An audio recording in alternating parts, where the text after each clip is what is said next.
Kaya ngayon po itutuloy ko yung tungkol dun sa anong nangyari nung panahon ni Noe.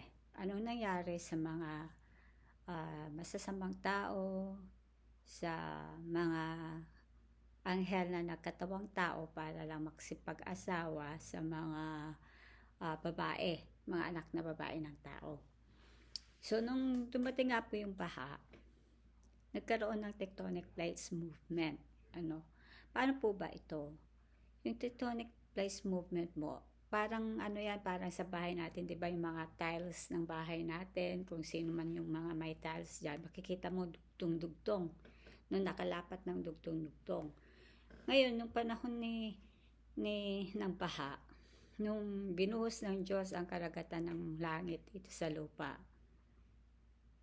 yung tectonic plates na yon nagkaroon ng mabigat sa dagat. Kasi ang dagat, ang tubig po talaga mabigat yan. No? So, yung tectonic plates, yung ganito, magkakaroon ng subduction. No? Kasi mabigat na to, dito banda, at saka yung dito banda, yung sa landmass, nakasteady lang siya. Pero, pagka mabigat dito, ipupush siya downward. No? Pero may tinatawag na nagpupush, against each other yan. Ang mangyayari, sobrang bigat, magkakaroon ng gaganon siya. No? Kasi, hindi naman talaga lapat yan eh. Kumbaga, may dugtungan sila. So, pag subduct ng isa, kung regular lang po, ang movement ng tectonic plates, ganun lang. Konting-konti lang. Pwede siyang maganyan. Pero nung panahon ni Noe, dahil napakabigat po nung dagat, talagang all of the sudden, bang, ganyan, no?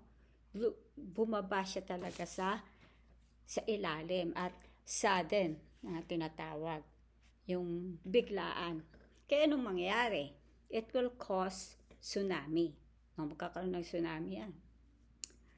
Ang tubig, dahil pumasok yung isang plate sa ilalim ng isang plate, so ang tubig, hihigupin. Hihigupin yan. Tapos biglang kaya yung tsunami po, mapansin natin, yung tsunami dun sa Bay Area, bababa ang tubig, di ba? Parang tuyong-tuyo yung baybayin, tuyong-tuyo siya. Tapos biglang babalik yan, magkakaroon ng surge of water, babalik yan na ganyan, di ba? Nang bigla. Tapos magkakaroon ng tidal wave, naaapaw pa sa mga building, no? So, ganun po ang nangyari sa panahon ni Noe. No? Merong tinatawag na tsunami. Meron po tayong proof niyan sa Biblia. Pero sa ngayon po, tingnan din po natin kung ano pa ang mangyayari pagkatapos ng tsunami. No? Sabi po kasi sa isang research ko na ito sabi dito, platonic subduction can create whirlpools since they are created by the rising and falling of water. So pagka nag-rise po pala ang water at nagpo-fall, ang effect nun, magkakaroon ng anong tawag doon? Whirlpool o ano tawag doon? Yung whirlpool, yung sa Tagalog. Hindi ko na alam sa Tagalog. Basta magkakaroon yan doon sa dulo. No? Kasi isa pa, yung subduction area, pag gumanon, magkakaroon ng malalim na part. Kapag hinigop na nung pag bumalik na yan, papasok siya doon, magkakaroon ng whirlpool dyan.